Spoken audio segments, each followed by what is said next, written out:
August 28th, 1963.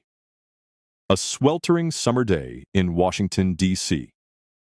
Nearly 250,000 people gather at the Lincoln Memorial. They've come from every corner of the country, by bus, by train, by foot, drawn by a common dream. On the steps of the monument, a Baptist preacher from Atlanta steps up to the podium. And when he speaks, history changes forever. This is the story of Martin Luther King Jr. and his "I Have a Dream" speech. The civil rights movement was already in full swing by the summer of 1963. Sit-ins, freedom rides, protests against segregation. Black Americans had been fighting for equality for centuries, but the 1960s brought the movement into the national spotlight. That summer, leaders organized the March on Washington for jobs and freedom. The goals were clear: demand civil rights legislation, fair employment, and an end to segregation. 250,000 people showed up. It became one of the largest demonstrations in American history. Martin Luther King Jr. was already a well-known figure, head of the Southern Christian Leadership Conference, a veteran of Montgomery and Birmingham. But on that day, standing beneath Abraham Lincoln, he delivered something beyond speeches and politics. His prepared remarks were powerful. But midway through, gospel singer Mahalia Jackson called out from behind him, "Tell him about the dream, Martin." That was unscripted. And that's when King shifted. He set aside his notes, leaned into the moment, and began to preach. "I have a dream," he said. The words echoed over the crowd like a hymn.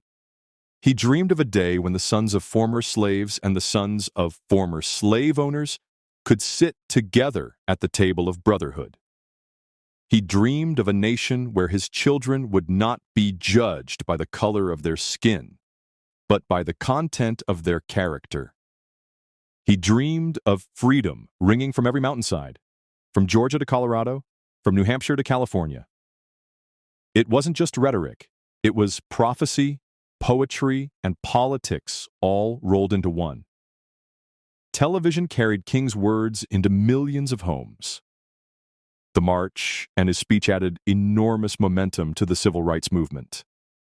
Within a year, the Civil Rights Act of 1964 became law.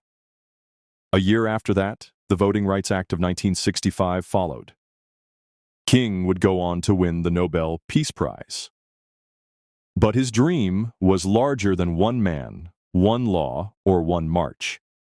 It became a vision carried by generations that followed. Today, King's words are among the most quoted in American history. They're etched in stone at the Lincoln Memorial itself. They're recited in classrooms, in protests, in songs, and in sermons. But the dream wasn't just his. It's ours. Unfinished, still in progress. On that August day in 1963, Martin Luther King Jr. painted a picture of a better America. And nearly 60 years later, that dream still challenges us to live up to the ideals of freedom, equality, and justice for all. This was yesterday now.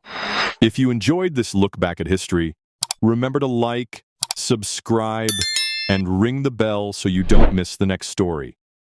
And always keep the dream alive.